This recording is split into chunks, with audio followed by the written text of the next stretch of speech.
That was just a chair. I'm sorry. Okay, Austin Deculus, he will go straight to questions. Do we have any questions right off the bat? To your left here, second row.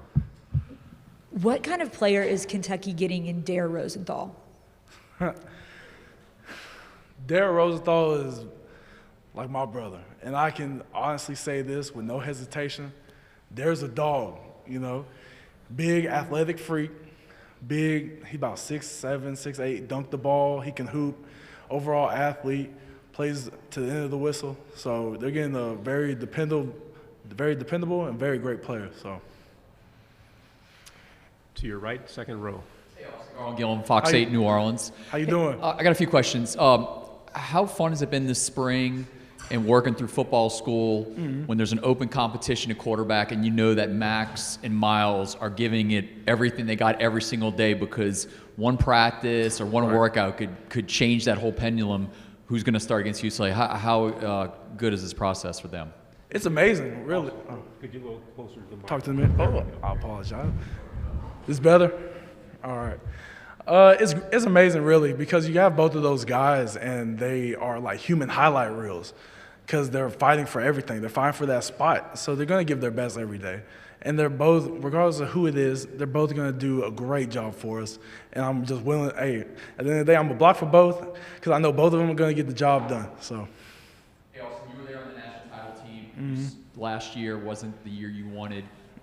What has been the message in the locker room? What have y'all been talking about to get the nasty taste of 2020 out of your mouth?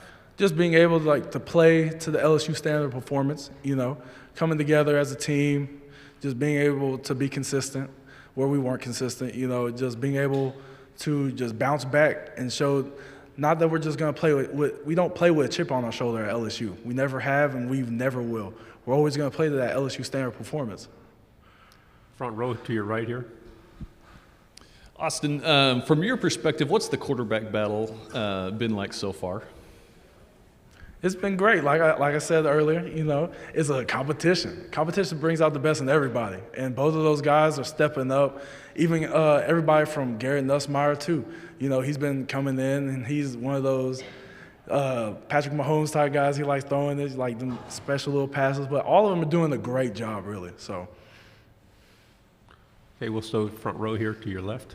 Hey, Austin. Jared Joseph, Fox 44 in Baton Rouge. Hope you're doing good. How you doing? I'm good, man. Did Good. you drive or did you fly? That's what. Man, look, drove.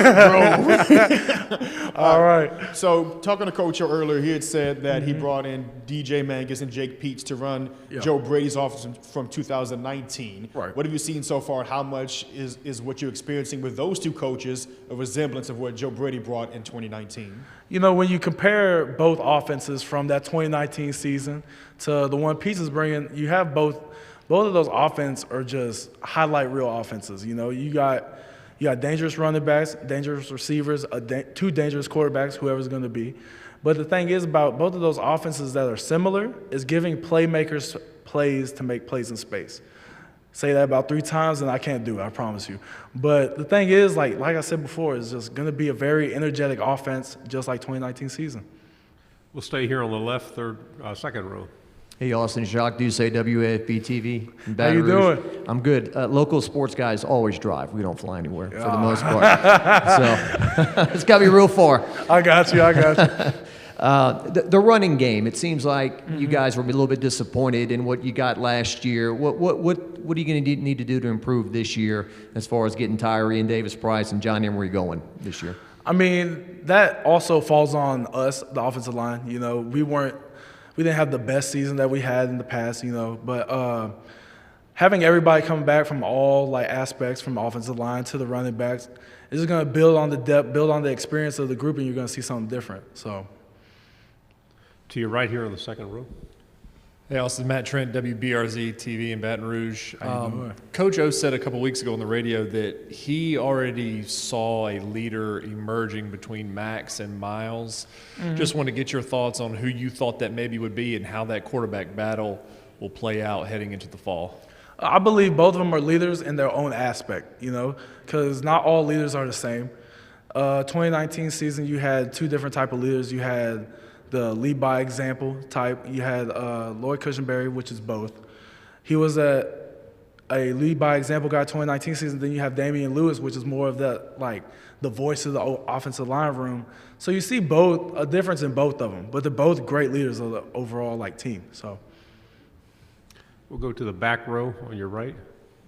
You're not even 2 years removed from, winning a national championship, but do you feel like at times that LSU now gets overlooked, and why is that dangerous for, other teams as a motivator for you guys? say it one more time. I'm sorry. I'll lean closer to the mic this time. Yeah, my bad. You're not even 2 years removed from being national champions. Do you feel like at times LSU gets overlooked, and why is that dangerous for everyone else as sort of a motivator for you guys? Any like program that goes from national championship to 5-5, they're they're gonna put them to the side a little bit, which is respectful. If you don't produce and you don't do it good within your season, you're not gonna get the love, you're not gonna get the recognition. So it's really gonna change after the season. So Third row, Ed Daniels. Yes. Thank you, Craig. Hey, Austin, Ed Daniels from New Orleans. Please don't take this question personally, but I have to ask, were you guys a little embarrassed by what happened last year based on the great year that you had the year before to be a 500 team again? Did you take that personally? Did the offensive line take it personally? And was that one of the reasons why you guys decided as a group to come back? There's a lot of things. There's a lot of reasons why we chose to come back. And the thing going 5-5, is no one's fault. It's the players, us players, we play with our hearts. The coaches coach their hearts out, and at the end of the day, the chips didn't fall in our hands. So with the offensive line group, we really just came together. And you look back, you look at 2018, you look at the season that the offensive line had, people were saying the similar things to us this past 2020 season. And I kind of told those guys, look what happened whenever we all came back, 2019 season. Joe Moore Award, all that. So I just sprinkled that little bit of insight on them, and we just took that on the ground and run. So Over here to your right, second row. Hey, one of the things I talked to Coach O about is I said, talking about 2019, you had some of the highest highs, and you go into last season, which not any of you guys I think were too proud of. So I said, what did you learn from that? And he said, well, this year I'm going to do it the way I want. So what changes have you seen in Coach O and the way he's handling things, but then also the changes that you guys are making yourselves as players? Changes with Coach O. Coach O's always been that great man since the first day I met him. First day we had home visits, and he came and visited my house. He had a bowl of chili in my living room with me. So, but no, he hasn't changed since one bit. He's gonna be that that stern coach everyone knows. But he's a player's coach. He cares about us, and it's just that respect there that we're from us to the coaches, from us to Coach O, and from Coach O to us. It's just that respect feeling to where we're gonna do what's right at the end of the day. Someone got some jams back there today.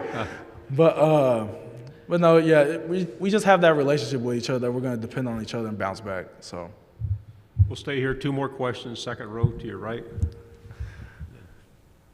What's up, Austin? How you doing? After winning 7 in a row against A&M when they joined the SEC, the Aggies have got 2 of the last 3 against you guys. Do you feel like they're kind of chipping away at your guys' status as, if Alabama's 1, you guys are 2 in the SEC West? Or are they climbing up towards that status of being kind of a real contender in that sense? I'm sorry, the phone kind of threw me off. I'm sorry. What's the status of the LSU A&M rivalry, and do you see the Aggies kind of climbing back up into that conversation that they could compete with you guys on a yearly basis? We're gonna respect everybody. We respect A&M. We respect all the SEC schools and all the other schools in their respective conferences. We don't really have a rivalry with anybody. We play everybody the same, no matter who it is, too big or too small. We treat them the same. Personally, being a Texas guy, I always liked playing in Texas, playing in my backyard, because I had a lot of teachers in high school that graduated from A&M, so it was always fun to go play there. But as a team, everybody's the same. Last question, front row here. We talked about a lot of changes going on. Of course, specifically for you on the offensive line, you have Brad Davison. What does he bring to the table? What newness has he brought to y'all that makes you feel you can perform at that Joe Moore Award-winning level again? Right. Coach Davis is a very, very stern coach. He's going to put that foot down. He's a Louisiana native. Many people might not know that.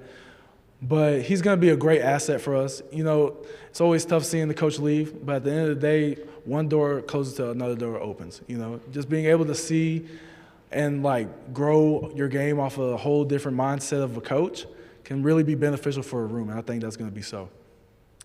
Okay, Austin, thank you very much. Thank y'all for having me. Y'all have a good one.